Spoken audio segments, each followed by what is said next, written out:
And many of you have met him before online on other platforms. He's a scholar who studies the Vaishnava theology. He is someone who's been practicing bhakti uh, most of his life. And he's very instrumental in creating a system to help people systematically grow in their spiritual path. And he hosts retreats and he educates people on various different platforms on spiritual subject matters and just a very nice human being. And that's what I really like about him. He's just an amazing, authentic human being, and I enjoy his friendship a lot. So we're going to be discussing a little bit about uh, the importance of having a spiritual mentor, a spiritual guide, a guru in our spiritual lives, because it can be a journey that is sometimes pretty treacherous and and it's always nice to have somebody who's been on that path can warn you about the potholes, the bumps in the road, and the side roads that may not lead you very far, and what to avoid, uh, and and and how to go about this journey. So I wanted Kaustubha Prabhu to please share with us some ancient secret wisdom and guidance on this topic. Good morning, Veda Prabhu, and thank you for inviting me on today. And good morning to all of the rest of you. Some of whom I know from Wisdom the Stage. It's wonderful to see you here in another place. But happy to be here with you this morning. Would you like to bring forward topics that we discuss? Yes. Okay. Why is there such a need in life in general to have a guru, to have a teacher and a mentor? If everything is there within us, why do we need someone outside? Oh, well, that's a good question. And let's maybe we back it up a little bit. You know, everything is within us. God is within. According to Vedanta, according to the ancient texts, these ancient texts, we could call them Indian, although really they exist long before anything called India ever existed. Um, it- that there's this body of knowledge. Maybe we go all the way back, right? That that this spiritual tradition says that this universe that we're living in is not some random happening. That it is a very well designed apparatus, the universe that we're in, with a purpose. And just like any sophisticated piece of equipment, it comes with a manual. And that manual is there to help. Just like if you go and buy a blender or a new car, it comes with a manual. And that manual explains to you the purpose of the apparatus and how you can get the most out of it. And so the sages say that this world is a well-designed apparatus, and it does come with a manual, but the manual is kind of subtle. Um, they say that there's a body of knowledge which is generically they just call it. Well, it's it's perfect to discuss with you. They call it the Veda. Right? There's just the Veda, the knowledge. And they said something that, to many people may sound very mythological or unbelievable, but it shouldn't sound so unbelievable to us today. Maybe if someone mentioned this a century or two ago, this would almost sound silly that there's knowledge floating in the air, right? That in the atmosphere, this knowledge is everywhere, Hmm. and you just need the right technology to tap into it. Um, and so, if you said that 100 years ago, people might be like, come on, there's knowledge floating around. I can see, and I'm looking around, I don't see any knowledge floating around. But nowadays we know, each one of us is sitting in a room, and we know within the four walls of that room, All the knowledge that's on YouTube is right inside the room. All the knowledge that's on the internet is floating in the air. And you just need, the right apparatus, something like this, and you can tap into it and download it and study it and share it.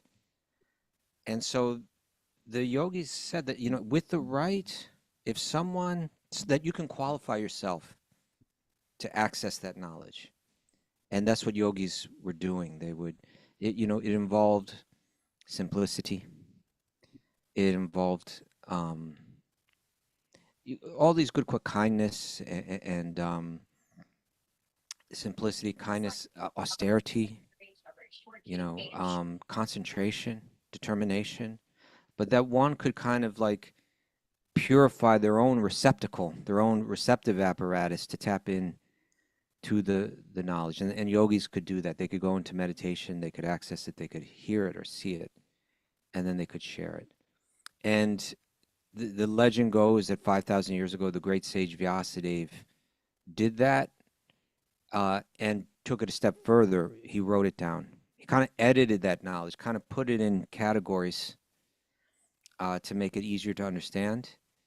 And then he had it written down so that the people of our age would have access to that knowledge. In previous ages, people were better at meditation and they're more qualified uh, accessors, more qualified yogis, and they had a whole system of memorization and sharing it, which is weaker in our world today. We have more disturbed minds, our memories are weaker, and we don't have the traditions that they had there in place to, that was that was education, that you go to the guru's home as a child, as an 8-year-old, 9-year-old, and you would chant the verses of the Vedas.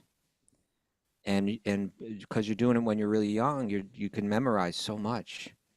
And because you're doing it as a group every morning, you kind of get the precision down. It kind of preserves it. If someone says something that's wrong, it's kind of revealed that, oh, no, no, no, you got that one wrong. Let's get back on the same page. And like this, generation after generation, they would hand down the knowledge of the Vedas. But all those mantras, they could learn them and memorize them, but it was the job of the teacher to fill them in. It was the job of the teacher to explain them. And a lot of this learning, it was theoretical. If you're a 10-year-old and you're hearing all this Vedic knowledge, well, you did this Veda, you lived this life. So in the beginning, you're hearing about the It struggles and didn't make a lot of sense to me when I was memorizing those thousands of shlokas every single morning as a kid. yeah, yeah. It's like you're too young to have the experience, right? What it's like to go into the business world, what marriage life is like, what it's like to raise children, what it's like to lose people, what it's like to grow old, to die. Those things seem a million miles away when you're young, but you're learning, and they weren't only learning like memorizing uh, mantras and memorizing this information, but within the context of what comes out in that information, there's a whole culture of how to access knowledge and how to purify oneself, how to evolve, Hmm. as a human being, to become a better human being. And that involved service and again, kindness and so many other uh, character So is the um, culture, items. I thought that I had, Kaustubha Prabhu, if you don't mind to elaborate a little Yes, bit more. please. So this ancient Vedic knowledge, it needs not just the data in itself, but it also comes with the culture that enables you to fully access the data.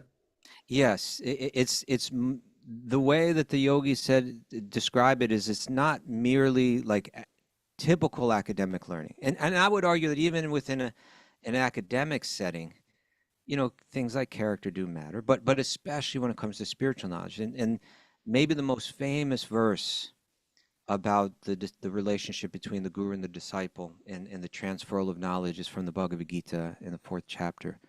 Krishna tells Arjuna, Tadviti pranipatena pariprashnena sevaya upadekyanti te jnanam gyaninas tattvadarshana.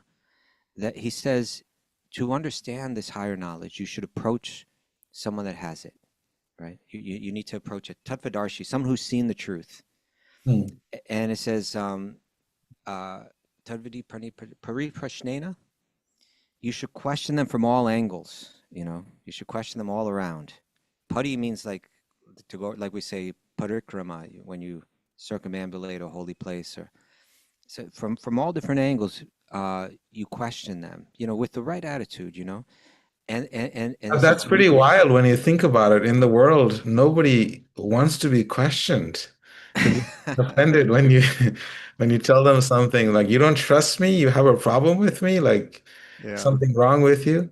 It's very Yeah. interesting in how in the Vedic system that that inquisitive nature is actually encouraged.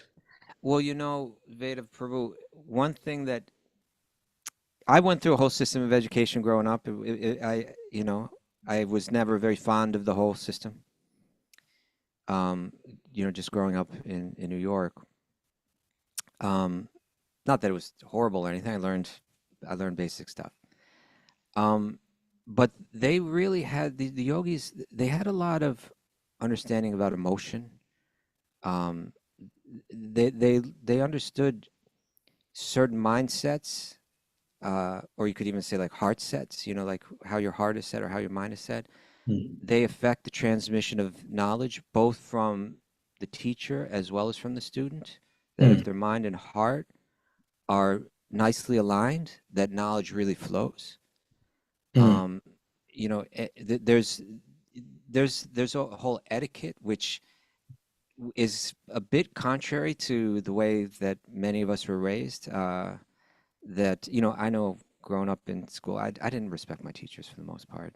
I don't think they respected me too much either. And I can't, in one sense, I can't blame them because of my own attitudes. But here it says Puri Prashnana, question them all around, but also Sevaya. You So serve is them. it, Kaustubha Prabhu, just to go a little bit more into that. So the uniqueness of spiritual science is that there is a there's an exchange that's deeper than just a transmission of data. Exactly. Because Oh, in modern school, you don't really have to have the right attitude. You just have to sit in class. for the most part, yes, it's true. And then you get the grade, and then you move on. And the teacher, they may not. There's a lot of wonderful teachers out there, I'm sure. So I don't want to, I think to the degree that they intuit this kind of understanding or have kind of picked it up on their own, Mm, um, to that degree, there'll be a real beautiful connection. mm, mm, But these ideas are really deeply written into to this culture. In our, we have this kind of thing. It's kind of a traditional thing that Americans. You probably heard it. Haven't been in America as long as you are, but it was traditional for the student to bring an apple to the teacher. Have you heard that before? yes, They yes, go and place an apple on the desk. yes, yes. That's Right. service. It's a simple thing, but it's meant to convey something. That here's a little something extra because I appreciate you so much. Here's a little gift of beautiful, sweet gift of nature because you do so much for us. And so so this verse says it's pari prashnena, question around, but also savia, do serve them. Mm, And through service, both teacher and student cultivate the right mindset or the right heart set that mm, really opens up the transmission of this knowledge. Because you could even memorize it and not really gain anything, not really change or transform or realize anything. mm, Um, mm, but they had this idea of real care, real love, real attention, real care. The teacher has to have a real care for the knowledge itself, a deep appreciation for it. The mm, student has to come open to that. Otherwise, the teacher's not so inclined to share, because it's not being respected, it's not being seen as sacred as it is. So there was a lot to go into the attitudes, and there's an etiquette that was developed to help cultivate those attitudes so that the transmission would be mm, mm. effective, and transformative. I was just thinking, Kaustubha Prabhu, in the Bhagavatam, in the Srimad Bhagavatam, when Krishna imparts this knowledge, he says, Tene Brahma Hridaya Adi Kavaye. Yeah. So what you're saying makes sense that the transmission is a transmission from this from Krishna to the heart of Brahma. The heart. So it's Yes. a transaction of heart more than a transaction of mind and intellect. Would I Yes. be correct in saying that? It's a beautiful reference. Yeah. That the first being in the universe has this knowledge, this Vedic knowledge, transferred to their heart by the origin of all existence, by Vishnu himself. And so it is like that. It really is. So, if you were to summarize the need to have a spiritual teacher, how would you summarize it in a nutshell? Like, why should someone have a spiritual teacher? What you began by saying, isn't everything inside us? Yes. And yes, it is. But God is inside us. God Himself is inside the heart. Hmm. But is there water in the ground? Yes. But that water is hard to access. Like the water, to dig a well, Mm, very hard work. Very long time, very arduous. You may never get there. Whereas, a water from a faucet or water from a lake, there's other forms of water or ways to access water that are right on the surface. And mm, mm, so to go deep with most of us, the vast majority of us, almost all of us, our awareness is mostly centered externally, mm, all right? Our concerns of the body and of the mind and of the externals that we're trying to connect the body and mind with to find happiness, to find satisfaction, to find peace. The whole yoga system is about how to turn inward, but that's subtle. It's not an easy thing to do. And as long as you haven't developed the real qualities of a yogi, as long as you haven't developed a peaceful mind, no matter what the externals are, mm. as long as you haven't learned to live harmoniously with people and honor the life, Cannot the hear. spark of life within every living being, as long as you haven't developed the faith that all my happiness is found within, you will necessarily be focused externally. You'll be necessarily focused on adjusting externals Mm, to mm, try to mm, find happiness. And it really takes guidance how to learn to let go, how to learn to have a peaceful mind under all external circumstances. It takes an example. You need to see someone that's living it. mm, You, mm. I'll give you an example. Please. I've been fortunate to have uh, a close relationship with a couple very beautiful gurus. One of them is Srila Radhanath Swami, who I'm sure many of our listeners here today are familiar with. And somehow, by some special grace, I've had the opportunity to spend time a little close to him, and behind the scenes, Mm, and see what he goes through in his life. I've seen his tolerance. I've seen his. I've seen even him be criticized unfairly, even by people kind of within his own community, mm, publicly, openly, rather unfairly, and with hostility. And I've seen how he not only doesn't retaliate, um, not only even just remains unmoved, but even from the core of his heart, I could see how he bears no animosity and wishes well for the person that's criticizing him. mm, Now, you see, in the Gita, um, Arjuna wanted to be a yogi. In the beginning of the book, he's saying, he's under so much stress and he's suffering so intensely due to the external circumstances. right. But he knows he's lived in the forest, on a couple occasions in his life, and he's met the yogis out there in the forest, and he's seen, all that I have as a warrior, as a king, practically, as a married man with several very beautiful wives, having wealth, having tremendous fame. He sees I've got everything material, but here I am suffering still. Yet I know that there are these yogis out in the forest. They live alone. They live in these secluded lifestyles. They're deep meditators. They don't have any of the external things I have. They sleep under a tree, but they have peace of mind and they have this happiness that comes from within. They learn how to become detached. I want to be like that. I want to be a yogi. And Krishna's saying, Arjuna, that kind of yoga is very challenging. You're a man very much of this world. It's not going to be easy to go within like this, at least when you seclude yourself. But he said, but there are ways that you can connect with your inner life, other paths of yoga that might work for you. But Arjuna's not getting it for the first few chapters, Mm. 2, 3, 4, 5. But in chapter 6, Krishna says, okay, let me describe what that lifestyle looks like, what that practice looks like. And he opens up by saying the qualifications for this are you need to be able to see stones and gold as the same, right? That if I came up to you and I gave you, I mean, imagine any of us, if someone walked up to them and said, I'm going to give you $20 billion right now. It's mine. I'm giving it to you now. What would happen internally? Would we be unmoved? Would we just, or would our heart start pumping faster? Would we start to get all excited? Would we begin to think this changes everything? My whole life has changed. Would we start calling people and saying, we're all excited? Stones and gold is the same. This doesn't change things for me. My happiness is not dependent on the sex. It's saying to go within, you need to have that kind of evenness regarding the externals. And then he says something else. He says, but still more advanced, you need to be able to see friends, people that wish you well and that love you, and people that wish you harm in this world. You need to be able to see them equally. Mm.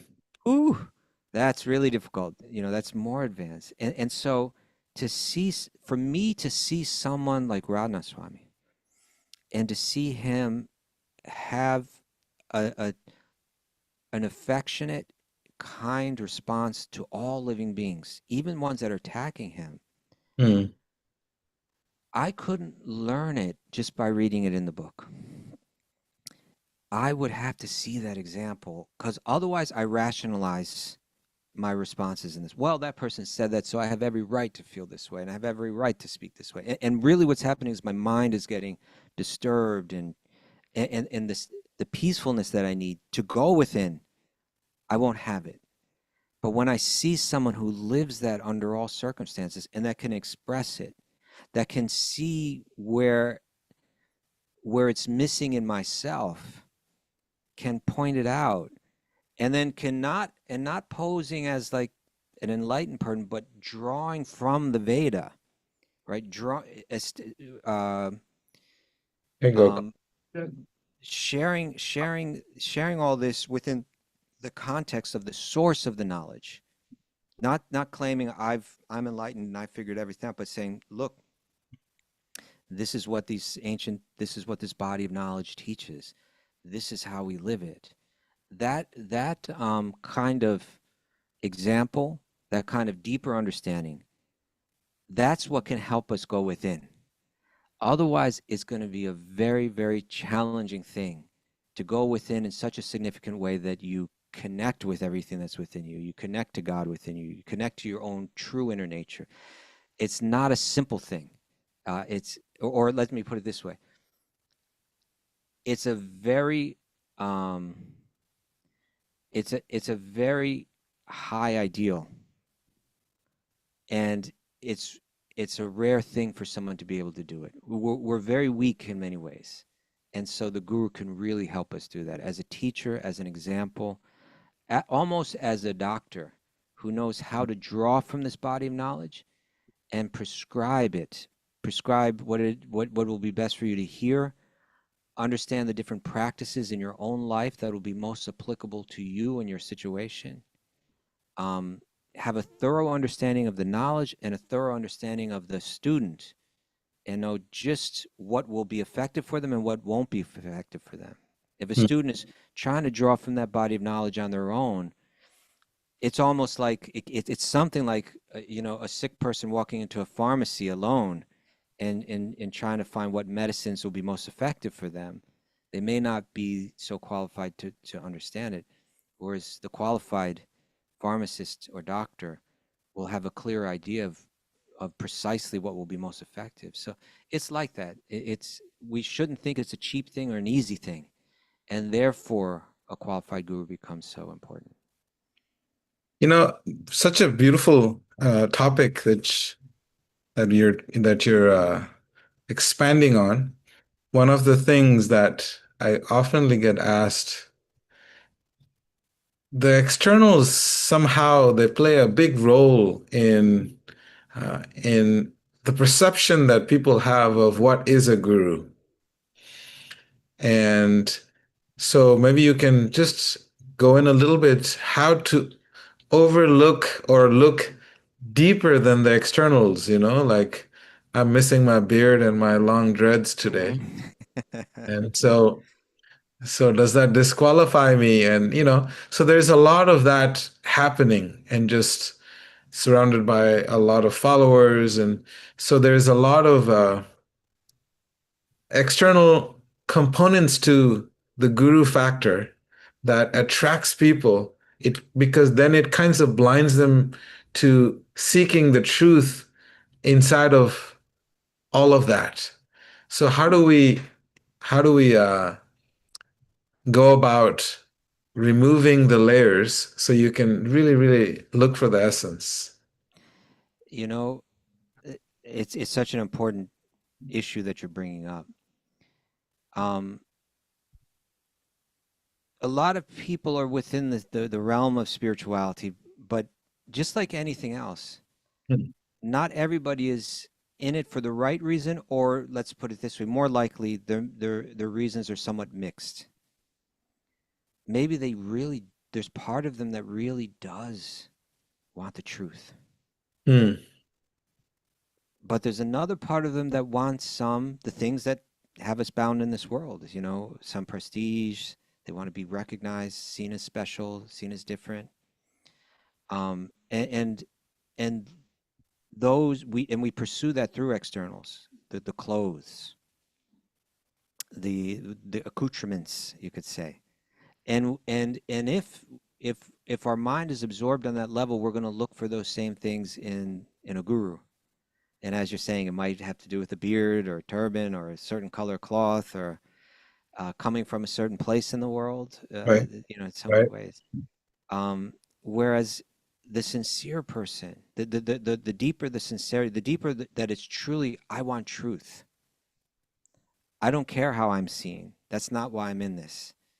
I'm not concerned with going to the dinner party and and appearing more spiritual than the next person at the table. I want truth more than anything. Then that kind of sincerity, there is a saying that says, I don't know if it's actually a scriptural saying, although you do kind of see it play out in these texts, that when the disciple is ready, that the guru appears. Hmm. And it's kind of like the universe is working, God is working through the universe in such a way to fulfill our desire. If our desire is within the in a sense the arena of external spirituality, then we may go there and have our desire fulfilled to be seen a certain way, to be Hmm. perceived in a particular way. We might even want to be the guru ourselves, like to be the seen as that person that's possessing some special level of knowledge or spirituality. Hmm. And then you can get the universe can deliver that. Yeah. You know, I was thinking, Kaustubha Prabhu, like in the Brahma Samhita, there is that beautiful verse, Deepa Chireva Hijasanti Namabhupetya. Deepa Yate Vivrita Hetu Samana Dharma. That we always, we are light, yes. We are that divine spark within this body. But that spark has to be lit by a spark from the outside that's already lit. that's already lit. So I often think that this having a spiritual master is like taking, they lighting the lamp that's waiting to be lit so that they can see their inner beauty, their inner purpose, that uh, and their constitutional nature to be in service to God and and being a good human being. I think Maureen has been wanting to ask a question. I see Okay. her hand. Maureen, did you want to? You have to unmute yourself, yes. Yeah, thank you very much, Vedaji. I just actually started writing in the chat because I didn't want it to go off subject and then it's irrelevant what I was going to say. But basically, I think what the previous speaker was talking about is that the guru or teacher or the doctor recognizes the different constitutional archetypes or temperaments that we all fall under, and which has been recognized for thousands and thousands of years, whether it's from ancient Egyptian astrology or the Vedic scriptures or Ayurveda, which the medicine system, which has been in practice for 5,000 plus years. And so we just keep repeating these archetypes because they've been so well observed, because they keep repeating. And so when I was learning Ayurveda from some of the best, amazing masters like Dr. Vasant Lad, who was one of the first Ayurvedic physicians to bring Ayurveda to the West in the 1970s, when he would be teaching, you didn't ask him questions. You didn't question what he was teaching, because who's going to perfect on something that's been observed over thousands and thousands of years and continues to play out?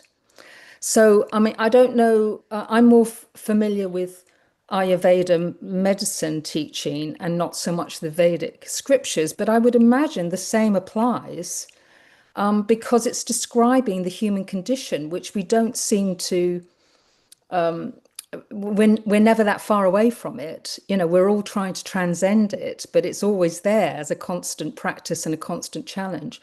So it was not acceptable to question the teacher, because he was teaching the truth that's been borne out for thousands of years in practice. So I'm a bit confused with Kaustubha, is it? I'm sorry, I don't know how to Yes. pronounce your name, if I'm Yeah. pronouncing that properly. I was a bit confused when you said that the disciple or the student should be questioning everything that the teacher is saying. I mean, within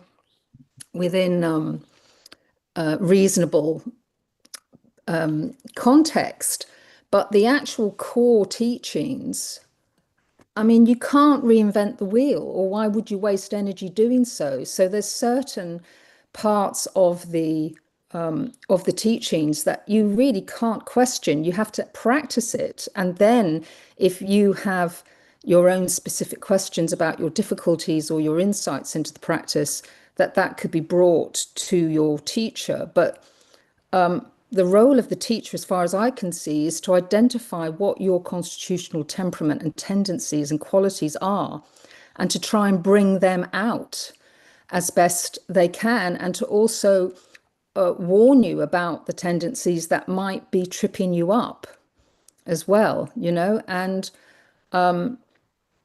the for me, it's people can be really encouraged to change their patterns, their tendencies that are not serving them, by using ancient techniques. For example, the auspicious days of the Chinese astrology calendar, to really help guide someone to kind of funnel them into, right, this is a day when you can really achieve so much more. Get focused, get prepared, do everything you need to align with that, and take advantage of these easier steps that can take place than the Mm. days when stay, don't get out of bed.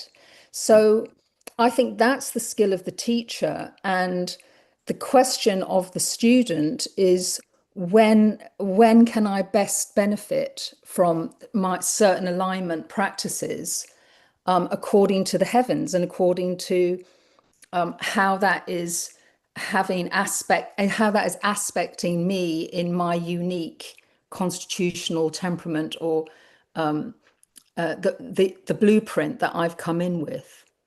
So I just wanted to say that, because that you can question the teachers as much as you like, but if they're actually following the archetypal observations that don't really change, Mm. because we're still human beings and we're still trying to know ourselves, know thyself, know ourselves.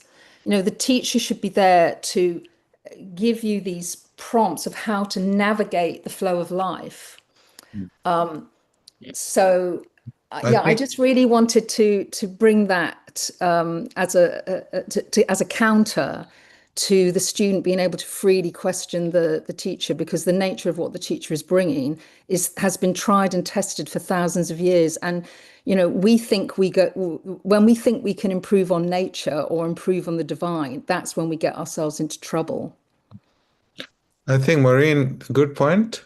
Kaustubha Prabhu, can I just interject for a minute and then As you we'll like, hand yeah, it over certainly. to you? Hmm. Maureen, one of the things that I've spent my whole life living in a monastery with teachers, not just one, many teachers.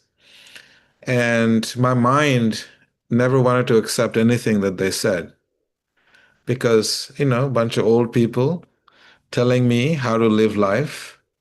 And, they can't walk properly, they can't see properly, and they can't digest their food properly. And they're telling me how to live my life.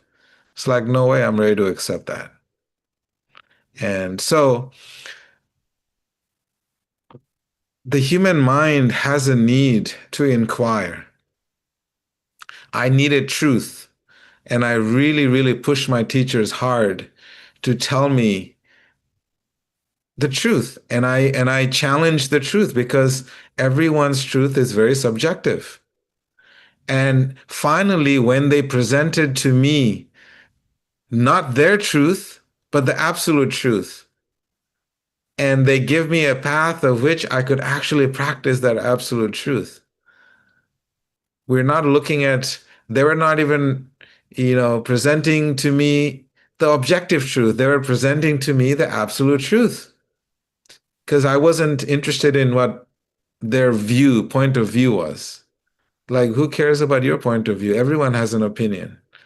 My teacher used to tell me whenever I gave an opinion, he said, I think I have an opinion. He'd tell me that opinions are like belly buttons and everyone's got one.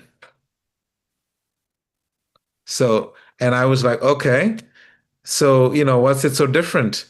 But the most important thing that I find very interesting when Kaustubha Prabhu is sharing with us is the fact that there is a need to be close to someone who has seen the truth and is living that truth. So when you're with them, that connection automatically, uh, you know, the current of spiritual knowledge, for the current to flow, it needs to have the proper receptacle. It can't just flow. It needs to have a certain vessel. And so therefore, I feel that it's not questioning the teacher, but is actually submissively inquiring. Pariprashna, he's saying from all perspectives, is submissively inquiring, but not with when we question someone, there is an intention to prove them wrong. There is an intention to show them that we are better than them. There is an intention to, you know, show the world that we are very intelligent. There's so many reasons to question people. But here, I think Kaustubha Prabhu's point is to actually inquire, present the teacher with more and more deeper questions so that you can get to know and dig really deep into this depth of infinite human potential that we, the living entities, are full of knowledge, eternal, full of joy. How does that experience?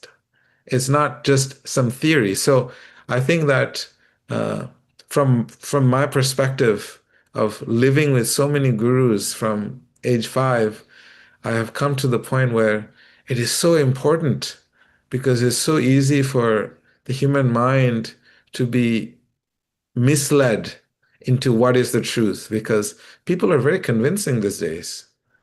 And I listened to sometimes people talk, and I was like, wow, that was so convincing. I completely shut off my mind. I was so convinced with what they were saying.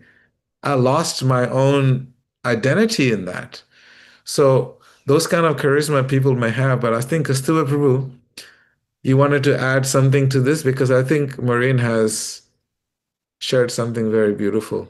Yeah, no, it's what Maureen, I believe what you're sharing is important. And perhaps the dichotomy here is just how we're understanding the word question.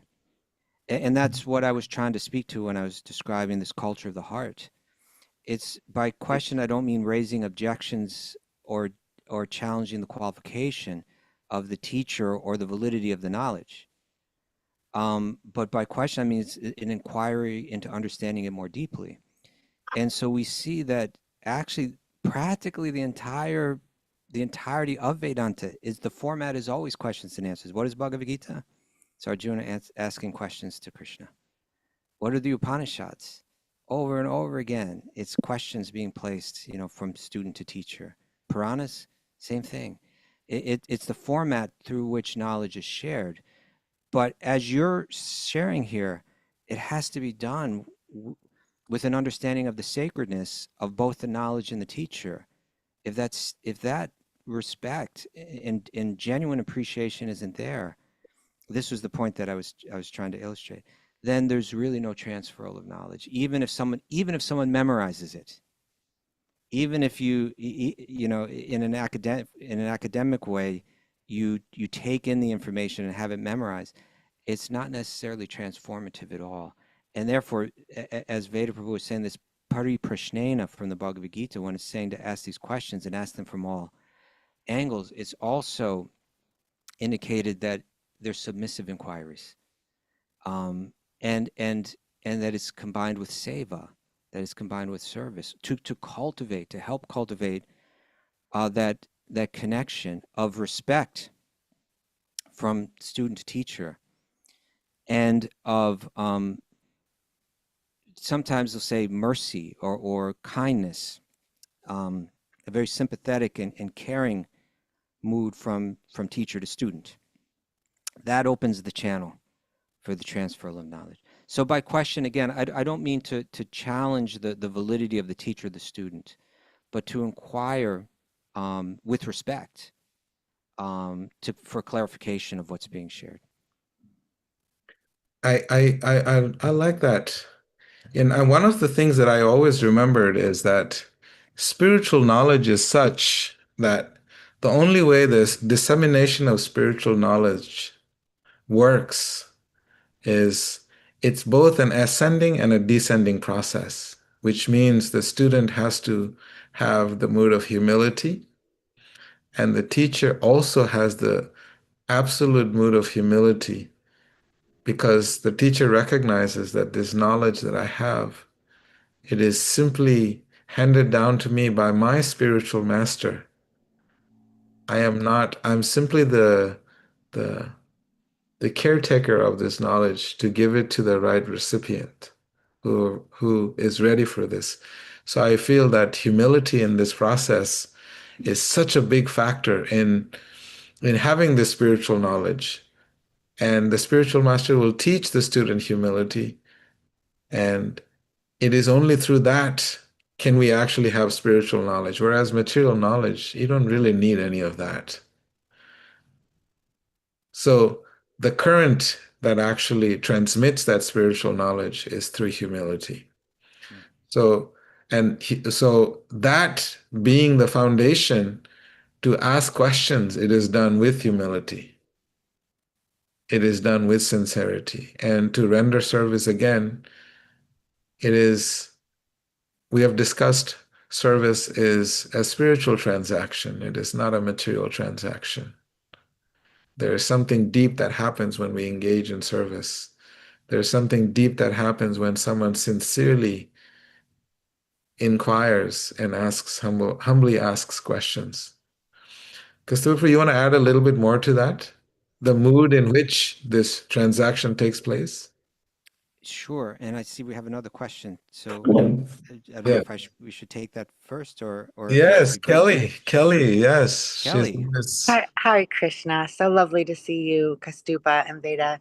With all wonderful due to see you. respect, Wonderful to see you. so grateful to get to ask a question.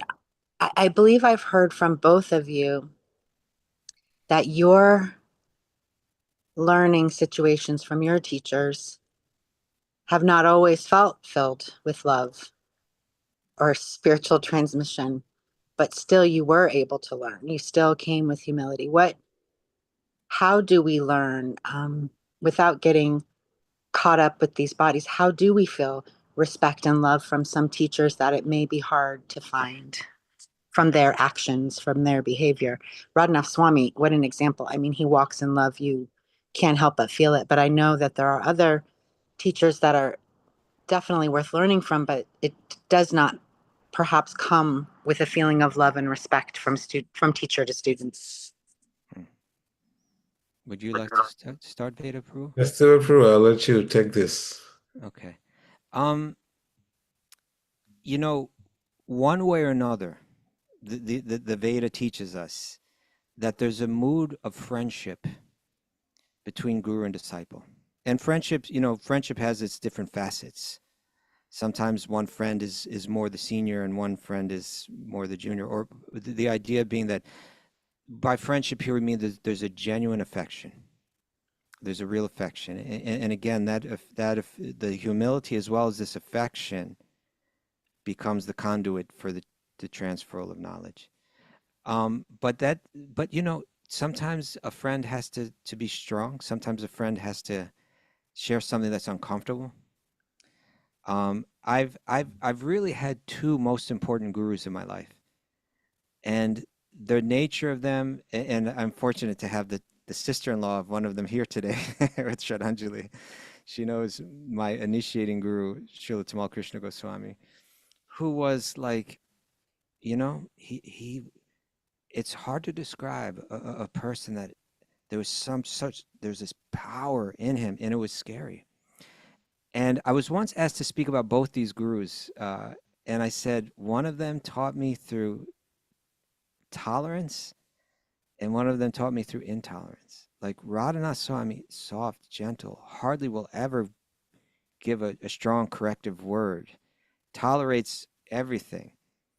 And Tamal Krishna Goswami was like intolerant of anything that was in the way of service. You know, if you came in a tamasic mood, if you, you know, were slowing him down, you were going to hear it, because everything is being meant to be offered to God and you're getting in the way. You got to, it was more like, you better get up to speed. Come on, let's get moving here, you know? And he could express it in ways that were, that could be, you know, that can really ruffle some feathers. Let's put it that way. But that being said, there was a love that he had and an affection that he had that without that, no one would have continued to stay there. You know, it could be too intimidating. But because that love was there, that genuine affection was there, so many stayed and